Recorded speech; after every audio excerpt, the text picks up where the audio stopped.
اب یہ بڑی اہم ترین بات ہے، میں چاہتا ہوں اس پہ ذرا سا پروفیسر صاحب آپ تھوڑا سا رکیں، کیونکہ ظاہر ہے شہادت کا موقع آ چکا، لیکن شہادت سے پہلے وہ جو کنٹینیوسلی آپ نے امر بالمعروف و نہی عن المنکر کا جو فریضہ انجام دیا ہے، آپ کے اقوال کے ذریعے سے، آپ کی نصیحتوں کے ذریعے سے، آپ کے مواعظ کے ذریعے سے، ذرا وہ بتائیے۔ اور وہ ایسے اقوال ہیں کہ اگر وہی بات ہے کہ اگر ہم دل کی نگاہ سے اس کو دیکھیں اور دل ہی کی سماعتوں سے اسے سنیں تو میرا خیال ہے کہ پھر وہ دل ہی کے قریب رہے گا اور کہیں نہیں جائیں گی وہ باتیں۔ تو ذرا بتائیے ایک تو اقوال و نصائح اور پھر شہادت کے بارے میں۔ جناب، یہ گھرانہ باب و مدینۃ العلم کا گھرانہ ہے، یہاں سے علم و حکمت کے موتی ہی ساری کائنات کو ملے اور مل رہے ہیں۔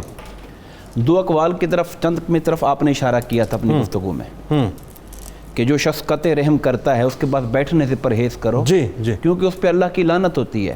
میں اس کو اس لیے دہرایا میں نے کہ ہمارے ہاں لوگ ماں باپ کے نافرمان ہوتے ہیں، اپنے بہن بھائیوں سے تعلق توڑ کے بیٹھے ہوتے ہیں، رشتہ داروں کے ساتھ ان کے جھگڑے ہوتے ہیں، اور پھر ہمارے یارانے ان کے ساتھ ہوتے ہیں۔ تو یہاں یہ قول جو ہے ہمیں یہ راہ دکھا رہا ہے کہ ایسے لوگوں کی اصلاح کے لیے تو ان کے پاس بیٹھو، اللہ اکبر، تاکہ وہ لوٹ آئیں جھگڑے فساد کو چھوڑ کر محبت کی طرف۔ لیکن اگر وہ اپنی اس راہ پر اڑے ہوئے ہیں، نافرمانی پر، قطع تعلقی پر، تو ان کی مجالست نہ کرو، کیونکہ وہ اللہ کی لعنت کے مستحق ہوتے ہیں۔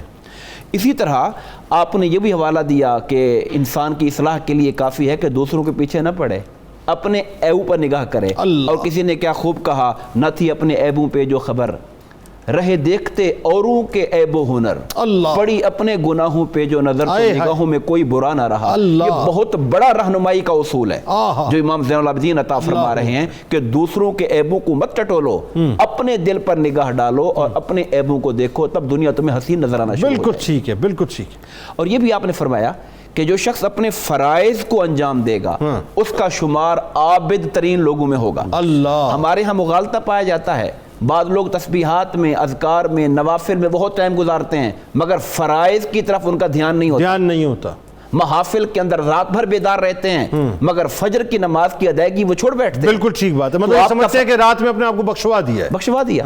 آپ کا فرمان یہ بتا رہا ہے کہ اصل عابد وہ ہے جو فرائض دین کو پہلی ترجیح میں ادا کرنے والا ہے، نوافل کا درجہ اس کے بعد آتا ہے۔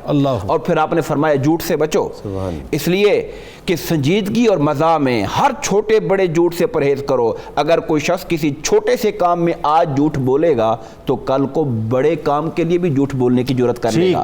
اور آپ ان کے فرزند ہیں۔ امام حسین جب کوفی آپ کے سامنے کھڑے تھے تو آپ نے ان سے کہا تھا کہ جب سے میں نے سنا ہے کہ جھوٹ بولنا بری بات ہے، خدا کی قسم میں نے آج تک کبھی جھوٹ نہیں بولا ہے۔ تو ان کی تو تربیت ہی اس انداز کے ساتھ ہوئی ہے۔ اور آپ نے ایک تربیت لوگوں کے لیے یہ بھی فرمائی، آپ نے فرمان دیا کہ مومن اللہ سے دعا مانگا کرے اور مومن کی دعا کبھی رد نہیں ہوتی۔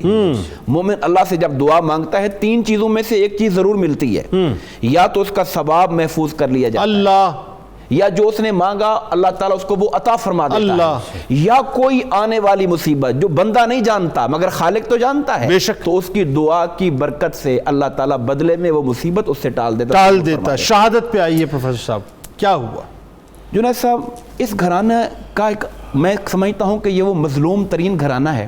اللہ نے ان کو جس قدر شان اور بلندی عطا فرمائی، پھر حاسد بھی اس قدر پیدا فرمائے۔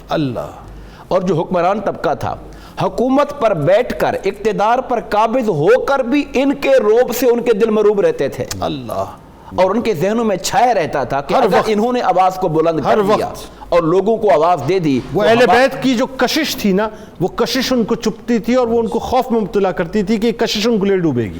اور دکھ تو اس پر ہوتا ہے کہ بنو امیہ کے دور میں جو کچھ ہوا وہ تو ہوا ہی ہوا، بنو عباس بھی خائف رہے ان سے، وہ تو آئے اسی نعرے کے ساتھ تھے، اسی نعرے پر آئے مگر بعد میں اسی سے خائف رہے۔ ہوا کیا یہ بتائیے، کس طرح سے شہادت؟ جو مشہور روایات ہیں وہ یہ ملتی ہیں کہ حکمران وقت نے جس طرح ان کے چچا حضرت حسن علیہ السلام کی شہادت کے لیے زہر کا انہوں نے ایک طریقہ ڈھونڈا تھا، تو ان کی شہادت کے لیے بھی ان کو زہر دیا گیا، جو مشہور روایات ملتی ہیں، اور اس زہر خورانی کی وجہ سے آپ نے شہادت کا مرتبہ پایا۔